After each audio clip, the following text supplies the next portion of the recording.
At my core, I love guns, and my passion for them has grown immensely over the several years that we have run the channel.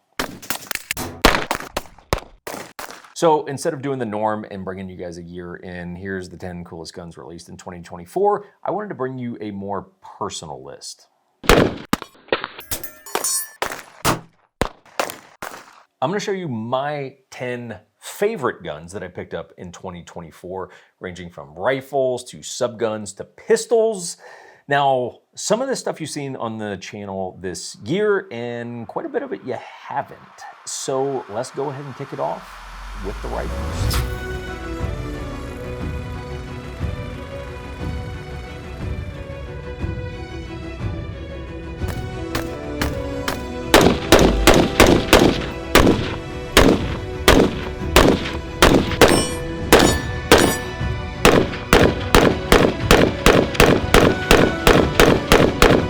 Greetings everyone and welcome to the show final video of the year for us. And here's my disclaimer going into it. Today I'm talking about the 10 coolest guns that I got in 2024. My disclaimer is this: I understand that could sound like, well, look at you, Mr. fucking hot shot, and that's not how this is meant. So everyone relax. This is really meant as, hey, from one sort of gun nerd to some other gun nerds, can we just share and just like partake in some cool guns together and just show you some cool shit? So with that said, gun number one, starting with something that you guys haven't seen. This has not been viewed on the channel yet. This is the Type A Blood Diamond rifle. And this, frankly, for me was just kind of a passion gun. Like this was, we may or may not do a video on this. I just think it's cool and I wanted it, and I'm just like, I don't know, man. I think it's just a really, really cool gun. So obviously, hey, it harkens to the movie Blood Diamond. Of course, that's where it gets the name from. Leo DiCaprio, all that fun stuff. I'm pretty sure that's some sort of internet, lore at this point. But it's really not just a movie gun. This is harkening back to the Car-15 XM177, really going back to the Vietnam era. In my understanding of special operations sort of world at that point, it was basically the Wild West of just kind of chopping up guns, and we're just gonna make some shit based on mission needs, and we're just gonna see what works. Now, you will, of course, notice, or maybe you can't really tell, but the thing that's on the end of the muzzle here is not a suppressor. In fact, you can probably tell from this, it's not the most quiet gun in the world.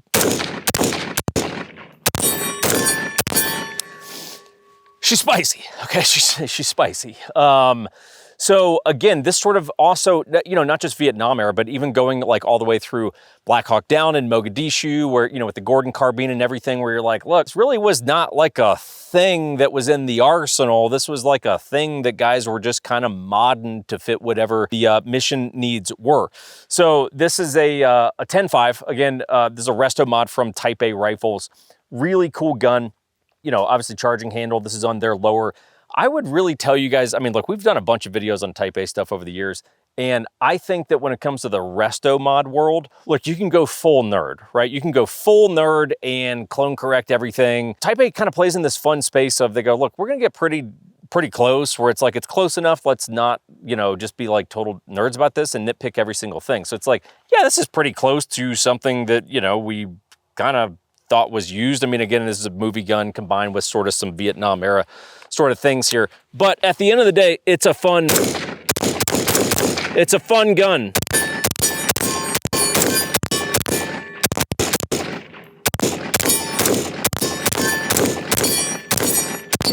It's just a good time, Is this a gun that I'm gonna like throw a ton of rounds on? Probably not really, but in the world of my happiness, it does make me happy. Guys, a very special thanks and kind of an announcement for the channel. We've actually got a new sponsor for our channel. We have several sponsors, obviously, but heading into the new year, we've got a new sponsor called National Armory. Now, some of you might be like, that sounds familiar? Have I heard that before? The answer is yes, you have. You actually met National Armory when we were doing our Hunt for Gucci Guns series, and we were in Pittsburgh. National Armory is actually the second shop from the Pittsburgh episode. We're probably showing you some cool B-roll footage right now, but they truly had one of the best gun shops that I've ever been in. I was like, wow, this is cool. And as it turns out, that was actually the first place that we actually bought something on the Hunt for Gucci Guns, because we were like, this shop is so cool. That's where I bought my Mac 11, which you will be seeing a video on pretty soon. So hey, if you live in Pittsburgh, obviously you can stop in, but hey, they deal all over the country. So you can go to their website. If you just type in National Armory, I'm sure you'll figure it out. Big gun broker dealer, so you can scope out. They do a lot of used stuff, a lot of used and new stuff. The used stuff, frankly, is a lot of where my interest is sort of migrating to these days. But check them out. If you guys see anything you like there, you can plug in the code 1911. That is 1911. That will save you 10% off. Really cool shop. Again, we'll be doing some more stuff with them next year, but check it out. Appreciate their support.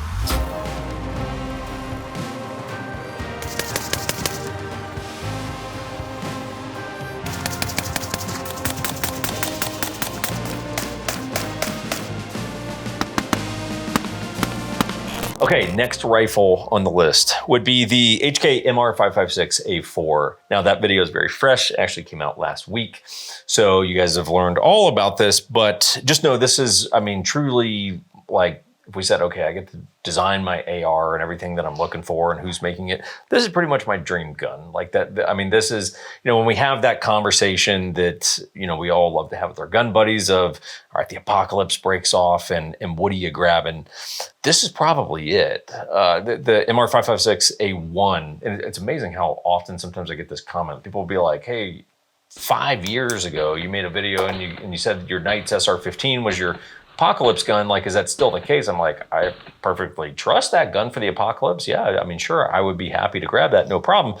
But right here, right now, this is probably what I'm grabbing. And maybe there's some recency bias there, but it's like, I mean, I trust it. And I don't know, there's something cool about riding off in the apocalypse, having a MR556 and like an MP5K and like a Mark 23. I mean, can anyone else get on board with that? Like, you got the rifle, subgun, pistol trilogy from HK, just some battle-proven shit. Like, it's just cool to me. So again, you guys just learned about this gun a week ago, but really, really cool piece.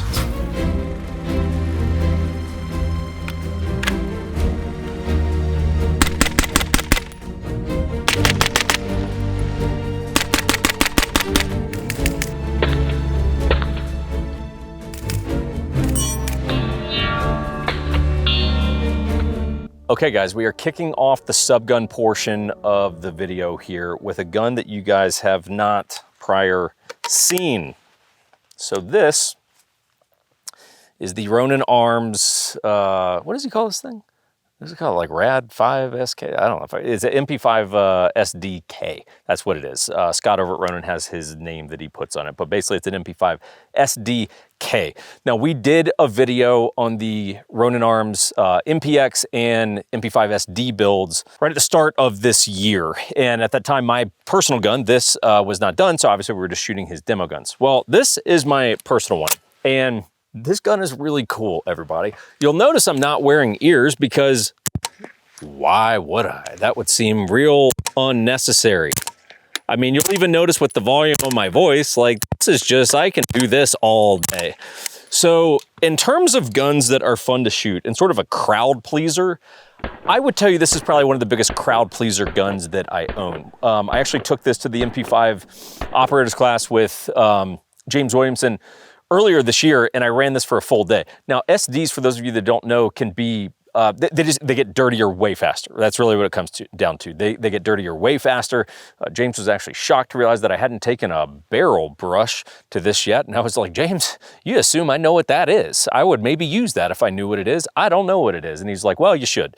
And he, you know, slapped me across the face and slapped some sense into me. But the gun ran great. I ran it for an entire day. And actually my buddy ran it for the second day of the class. Not a single hiccup. It was kind of funny because in that class, it was loaded with our Patreon members. And I know, for those of you Patreon members watching this, I know every time I would shoot this gun, everyone's kind of looking, going like, is it gonna go down? You know, it's like they said these guns are great. Is it gonna go down? And it's like not a single hiccup. So really, really cool gun. As I mentioned, this is the K. So the full size would be even more quiet, which is insane. The steel.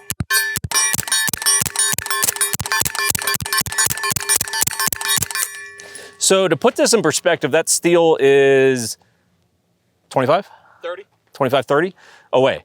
And I mean, you'll notice the cadence that you can just sit there and, guys, you can shoot A zones with this gun as fast as you can move a trigger finger. There is, I don't say no recoil because people take me out of context on that, but it's like, when I say this gun doesn't move, I mean this gun really doesn't move. It is an absolute joy. Obviously, we did it multiple shades of FD. We got the B&T handguard, the K suppressor, right? Because it's just disgusting and nasty and amazing.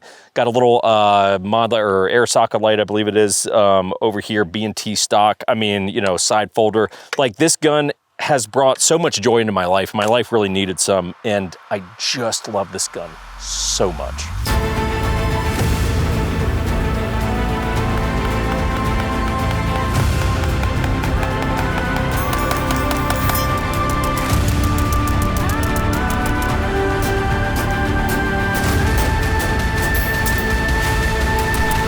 All right, everyone, up next on the list, the VZ61 Skorpions. Look, if we were to really look at this list here, all 10 guns, and say, which one's the most fun? These might take the cake. It's so fun, in fact, that we had to do 2 of them. So this is the classic build, of course, with the classic stock that you have to hit to deploy.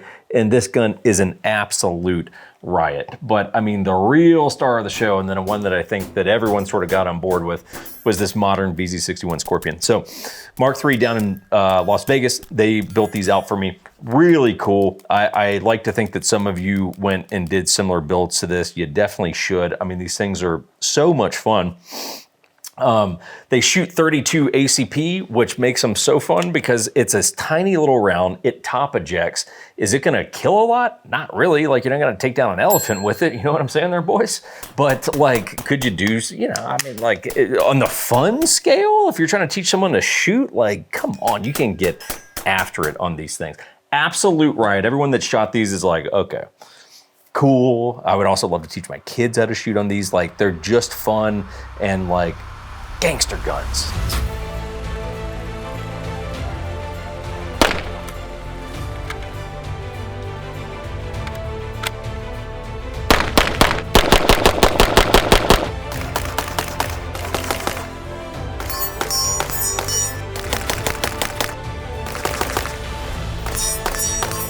Okay, up next in the subgun list, we're dipping back into the HK well. You guys know me fairly well. Was I not like a kid in a candy store shooting this gun today? Yeah, it's almost a little weird how excited you got. Yeah. Like, I love this gun more than I can possibly tell you guys. So it's a MP5K, or if you guys want to be nerds about it, it's an SP5K PDW. But it's had a small amount, but a couple of important things done. So one, I love the K. If I were really going to pick between the regular length MP5, the SD, and the K, the K is almost, I mean, yeah, it's hard when you're looking at that SD right there. I mean, this is really like a choosing between 2 children sort of scenario here, but I really love the K. And I have a modern K with a can on it and optic and all that cool guy stuff, but I'm like, man, I really need a classic MP5K in my life. So that's what this one was meant to be. So the first thing you need to know about these is the tri-lug barrel that comes on the SP5. That is not a simple barrel swap. I wanted the straight flush, old school, like 80s, 90s action movie gun, right? And so there's not that many people in the country that can do that work. So I basically sent the base gun over to Joe at Dakota Tactical. He swapped in basically the old barrel. People don't want these barrels as much because they want the ability to run a suppressor and, you know, run tri-lug. So I was like, perfect. Hey, take my tri-lug barrel and let's swap this bad boy in. Now, that is a labor-intensive thing. Swapping an HK MP5 barrel is, like I said, that's more of a specialty gunsmith thing. It can be done, of course, though. So basically, we swap the barrel. We've got the classic vert grip. And then, of course, the real classic MP5 look is just with the flush base plate. I still did want to be able to shoot this and use it. So basically we put on the B&T because, hey, when that's obviously out, very usable gun. When it's in, it still achieves that same aesthetic style.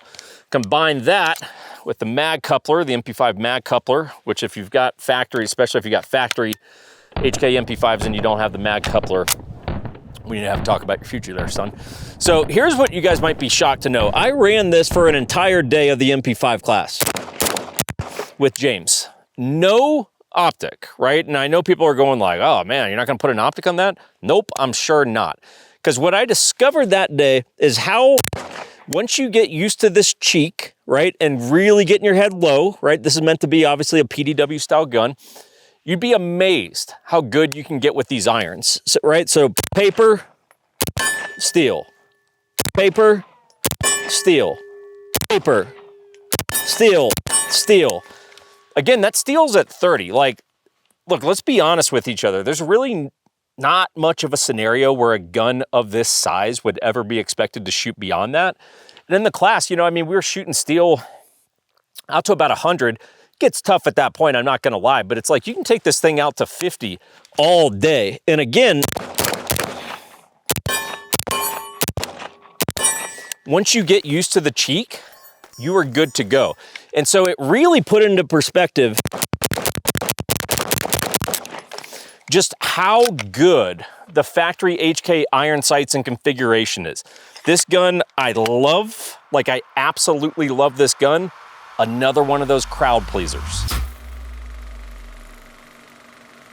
Guys, talking about the MP5K, another really, really cool gun that obviously we talked about today is the MR556 A4. And the accessories on this came from big Tex Ordnance, friend of ours and sponsor of our channel. So I'm kind of looking at, you know, especially rifles, but even pistols as well. It's like, you get a base gun, but you want to make it your gun. And sometimes there's so many options out there in terms of accessories. It's nice to go to one place to just see, hey, what are some different options in terms of how you can kit out your gun. So Big Tex is a great place you can do that. You can grab their little hand stop here. This is from Kratos Design Group, which is basically just a sort of design wing of Big Tex.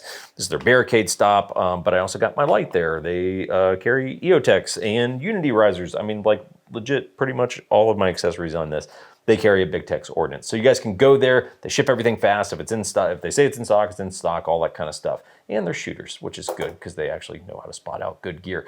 You guys can plug in the code 1911SYN. That'll save you guys 10% off of their shop. Great folks over there. If you're looking for any other ways to support the 1911 Syndicate, we would love it. It's been kind of a weird year for us as our channel has started to be able to cover some of its own weight, but the real estate market is shit. So Patreon has definitely been a big support for us. You get early access to the whiskeys that we do, private classes, Q&As. We just filmed a Q&A for Patreon today. So anyway, check that out. If you need real estate help, of course, let us know. That's enough yammering from me. Let's get on with the show.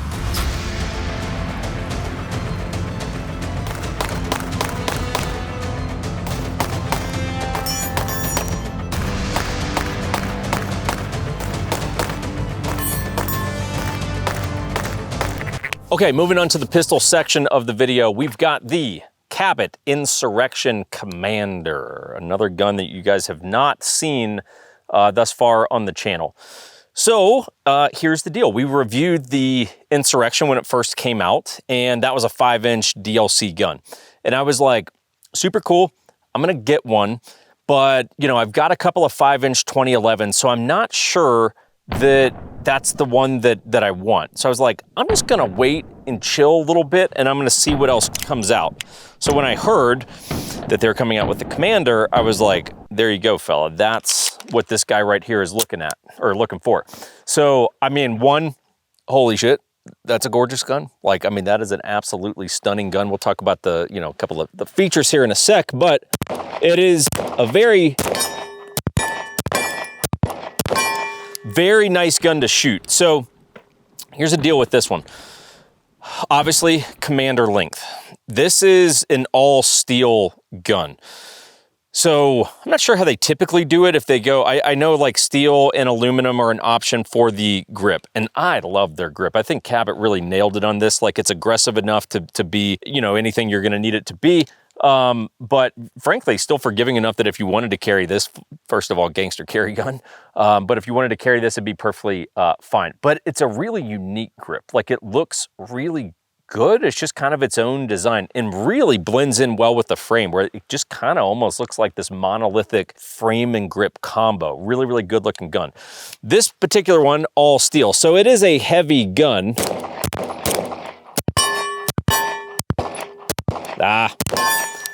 But, and we also did ports on mine. So you'll notice the two little windows up at the top there. So we've got those little V-style ports. And the gun shoots nice. When this came to me maybe a couple months ago at this point. I mean, it's been like a full year since I shot the Insurrection. So I was just going, man, I kind of vaguely remember how that gun shoots, but I don't really remember that much. But the combination of the weight with the ports, you really have a very nice shooting gun. Shoot this little steel. Okay, well, this guy needs to check his zero. I mean, clearly be the zero off, right? It couldn't possibly be that I'm just not a good shooter. But, so it's got this matte stainless finish, really cool. Like, that was one of the selling points for me. I was like, man, that matte stainless finish is just really crisp. There's really nothing that's polished on this entire gun. And, you know, if this video is meant to just kind of share cool gun stuff with you guys, you know, the collector side of me takes a little bit of joy in knowing that this is the first Commander that went out. So that, you know, this one gets to be a little extra special for me just on a personal level, knowing, hey, this is the first one that went out. And, I mean, I believe it even has a prototype serial number. So, I mean, look, I haven't shot a ton of rounds through the gun. I've shot now 3 range days, including today on this. And it's just like, look, it's a good shooting gun. Haven't had any hiccups, which has been great. I mean, obviously 2011's a little bit more of a picky animal sometimes. This thing's been running great. It's just a cool gun.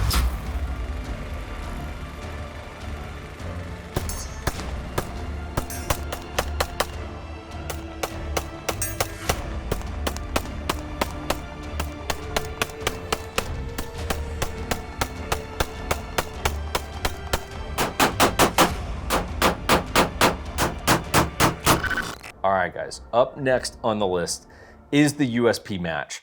So I love this gun so much. I have like an unhealthy love for this gun. This really sort of became one of my grail guns.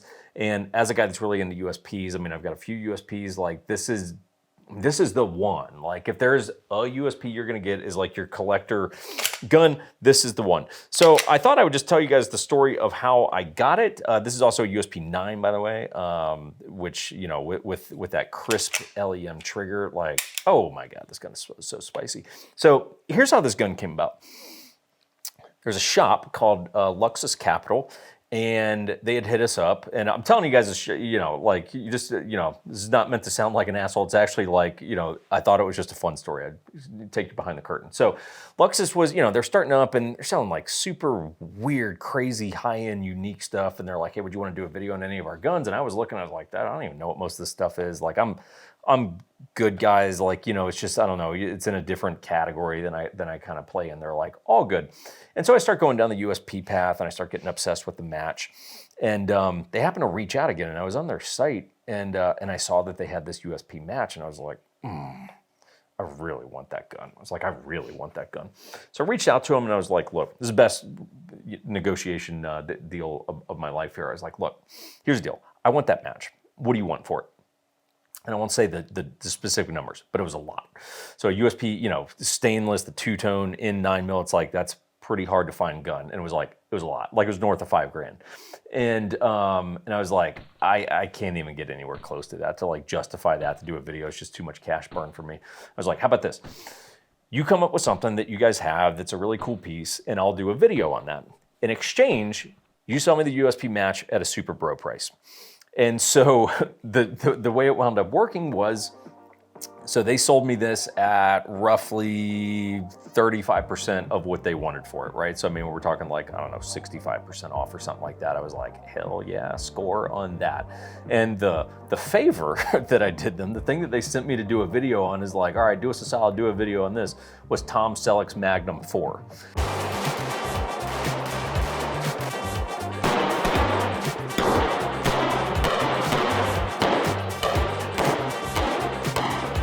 So that's how the Magnum 4 video came about, was like, that was the favor. It was like, you want to send me Tom Selleck's gun? I was like, oh, I got to shoot it, by the way. Like, I'm not going to do the video if I can't shoot it. And they're like, okay, yeah, that's fine. You can shoot it. I was like, so I get to do a video on Magnum 4 and I got a USP, I got one of my grail guns at like a super crazy bro price. It was like the best deal of my life. So that's how it came about, like just kind of a fun little story. But yeah, that's one of my favorite guns I own.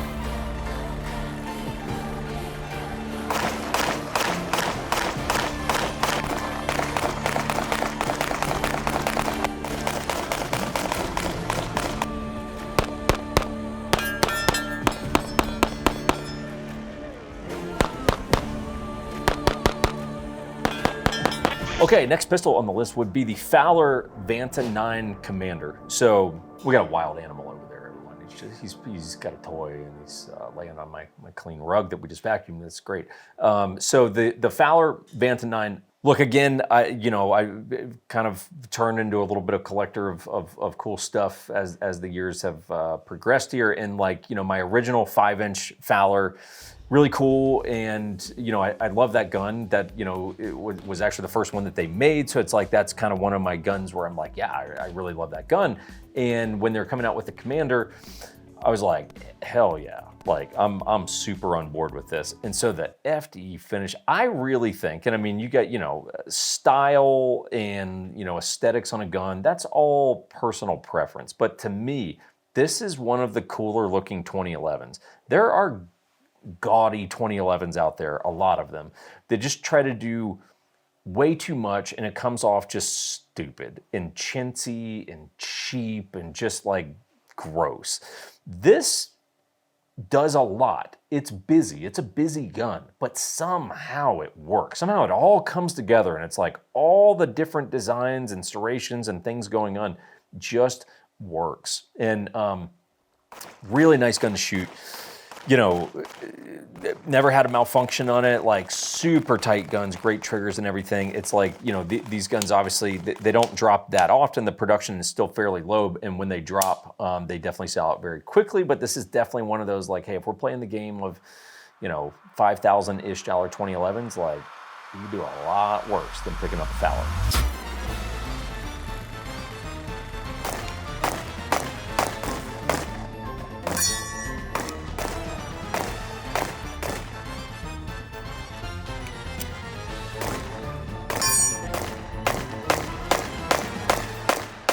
Okay, shifting from 2011s back into HK world. I know some of you guys are rolling your eyes, and don't worry, I see your comments of like, it should be the HK Syndicate. Don't worry, still, if pressed, 1911s, 2011s are my favorite gun, but I do also love HK guns at this point. So this one's kind of cool, interesting backstory. So this is a USP 45, and what was unique about this is I picked this up from AIM Surplus. AIM Surplus deals in a lot of police trade-in gear, and weapons, obviously. And they got in a batch of USPs this year. I think they went super, super quick, right? And I was able to score one of the 45s. So this was an actual duty issued USP 45, but which first of all for me is just cool, just knowing like, okay, man, first of all, gangster that your department's issuing you guys USP 45s. Like, can I volunteer on the weekends? Like, shit. I mean, that's a badass department. Really cool gun. We were able to trace it to a department around Westminster, Pennsylvania, which is just kind of cool, knowing like, all right, this is the region that this was a duty gun. And what makes it even more cool is that this was an officer that was a left-handed shooter, right? So this was an actual like, if I was a cop issued a USP 45, like this is exactly how I would have it set up. So to show you guys how these work. So chamber around, you've got two ways that you can carry this at that point. You can either decock the gun, right? And then go straight double to single action, heavy trigger pull. Obviously now hammer is back and now you're on single action, or you can chamber the gun, hammer back, and then you can throw your safety up, right? So that now obviously the trigger is pinned, and then you can basically carry this cocked and locked like a 1911, right? So you would draw, you would come safety off, and then, okay, well, so that's the only downside of this. So it's actually the second mag. So my beloved, it breaks my heart a little bit. Only malfunction I've ever had on a USP, but like I said, this is a duty issued gun and it has not been serviced. I have no idea when the last time that anyone, you know, took like a little, James, we might need to send the old girl off to you just to get her touched up and, you know, maybe swap out a couple springs or whatever. The gun has run good. That's the second malfunction that I've had today. Nature of the beast.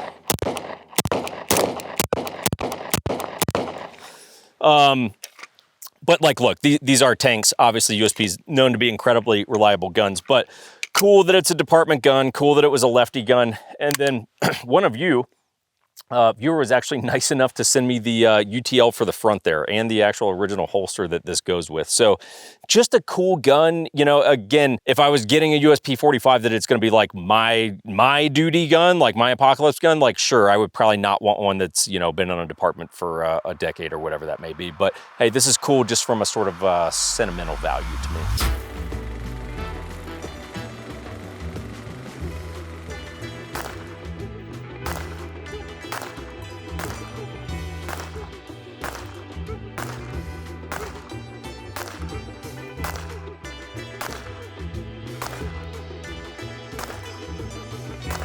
Okay, and to close it out, the 10th gun is going from the USP 45, an absolute tank. I mean, if we just go sort of a side-by-side comparison here, you know, they're slightly different size guns. So the Beretta 418, like this is not a gun that was on my radar whatsoever, but I got pretty obsessed with this after we did the Guns of James Bond video with Caleb, aka Commando Bond.